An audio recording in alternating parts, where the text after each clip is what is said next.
Hello everyone. This video is for my buddy Mur-Lock68. He got himself a Hurd padlock and it was kicking his butt, and he was wondering what was wrong because his had two keys, like mine's got two keys. But my keys work.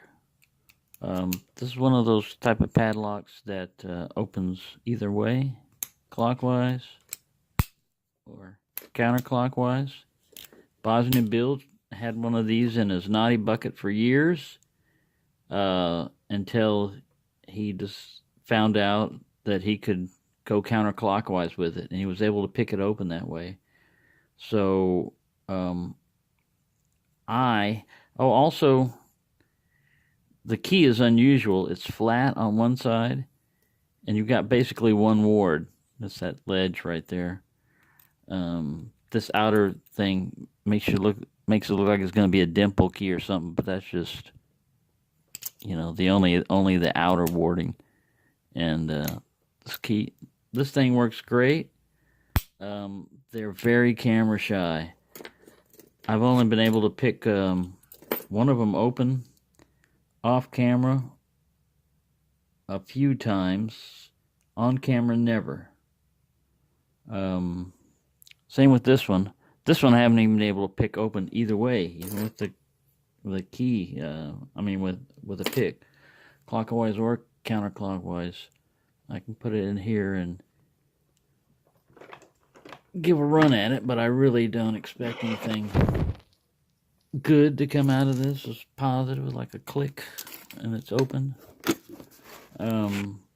Also, the shackle. It looks. I broke 3 shims trying to shackle shim it. The paw will stick out a little bit, and if you try to go sideways, it'll just catch on it and tear. If you try to go straight down, the tolerances are so tight on this thing that you can't pull on one side to loosen up the other. It's tight. You can't even get a shim in there, so you can't shim that. It has a locking pawl on the top, and then at the very bottom at the heel of the shackle, there's a cutout. So I don't know what they're doing there.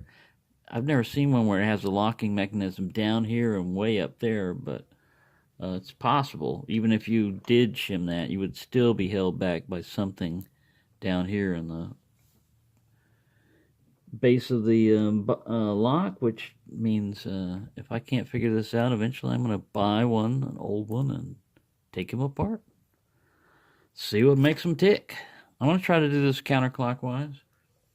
You can use a fairly large pick. You just go straight in.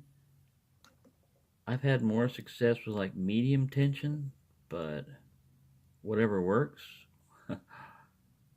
I don't think there's any spools or any security pins in here, but man, you can spend hours on these things trying to get them open, as Mur-Lock knows. I just let some pins drop back to get one to set. You get a pretty good click when you get them set, but they also go mushy too, so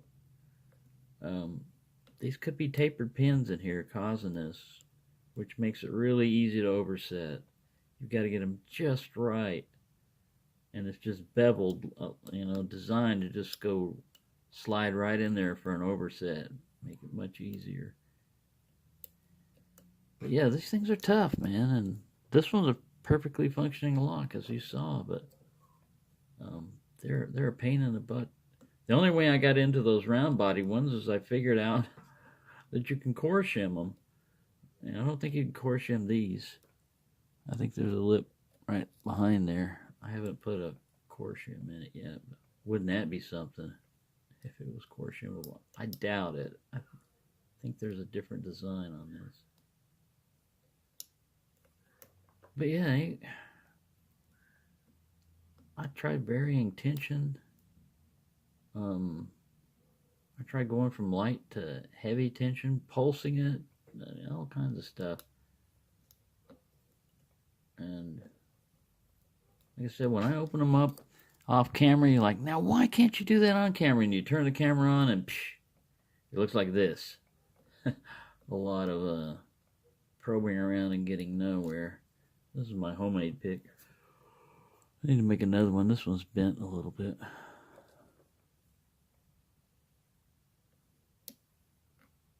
I need to make a deep hook. Most of the challenge locks and things that I run into have a pin in front of it that you don't want to touch, and a pin behind it that goes way up. So you got to have a pretty steep hook to get in there. Yeah, I'm getting nowhere with this guy. I don't even get like a slight turn on the core or anything. I can get pins to set, but then they just fall right back down. All right, let's try clockwise and see if we have any luck there.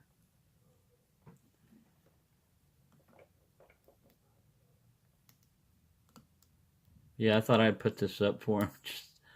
Just let him know, man. Don't get discouraged. You know, there are locks. I got lots of locks that that I can't get open, and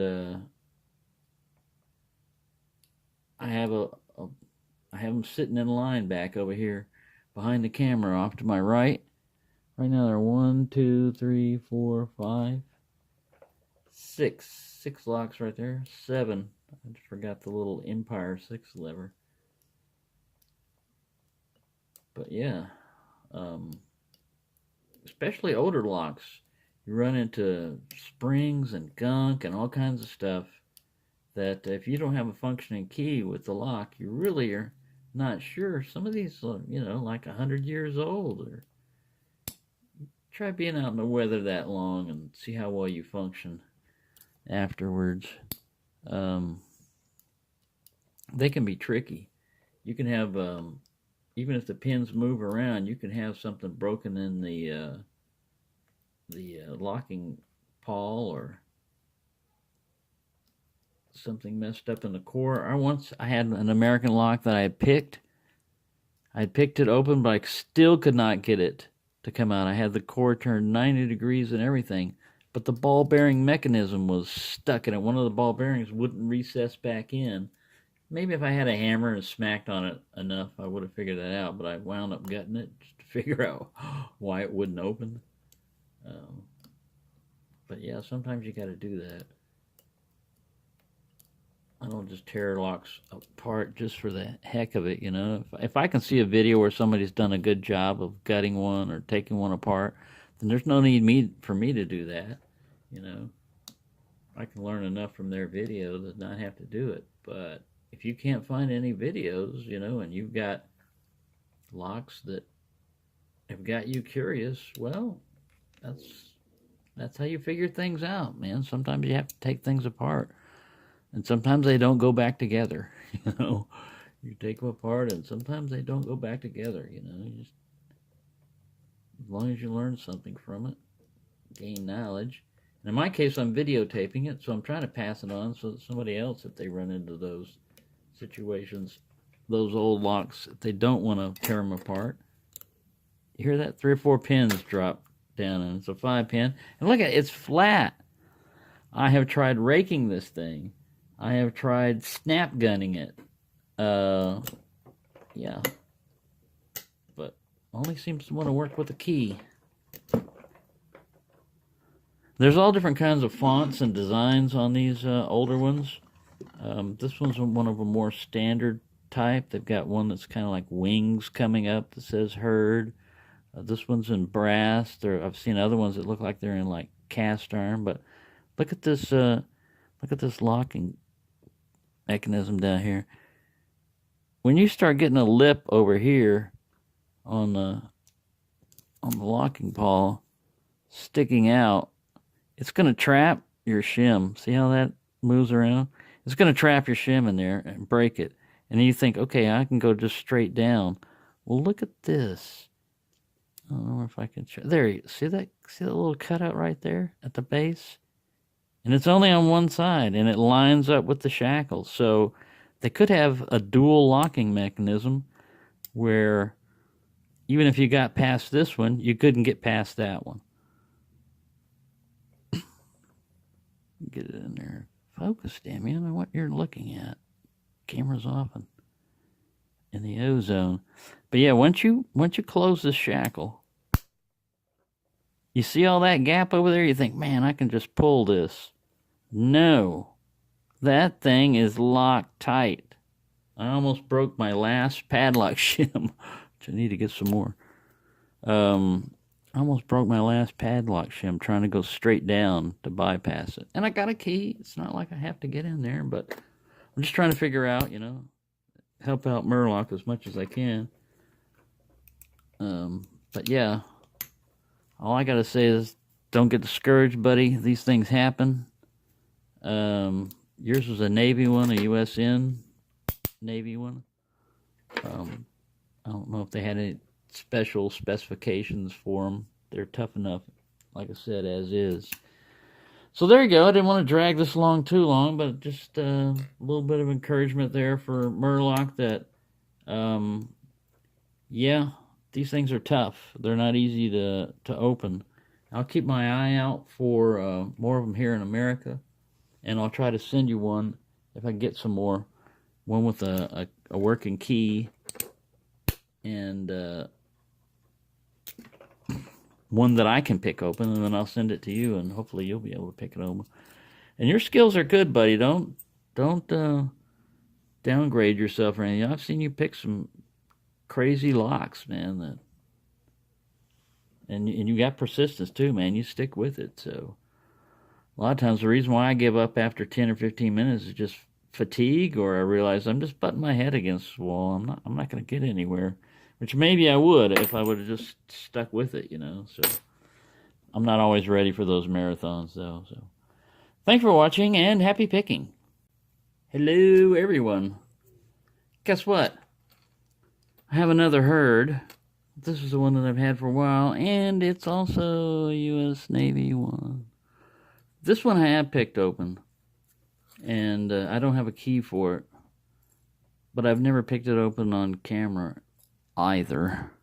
But that's what I mean about the different fonts. I just want to add this to there. See, this one says Detroit, USA, and it's got the Hurd. I've seen other ones where they're more winged, like where this thing is like almost like, I don't know. I don't have any of those, but yeah, this one's a brass shackle, whereas the other one I had is like a steel. And it looks like somebody took this one to a buffing wheel and shine it up. I didn't do that. This is more like your natural state you would find them in. I think all I did was clean this one. I don't even think I took brass to it, but there you go. Just wanted to show you that other one, that I do have one of those, and this one I have picked open, but I need to pick him open again.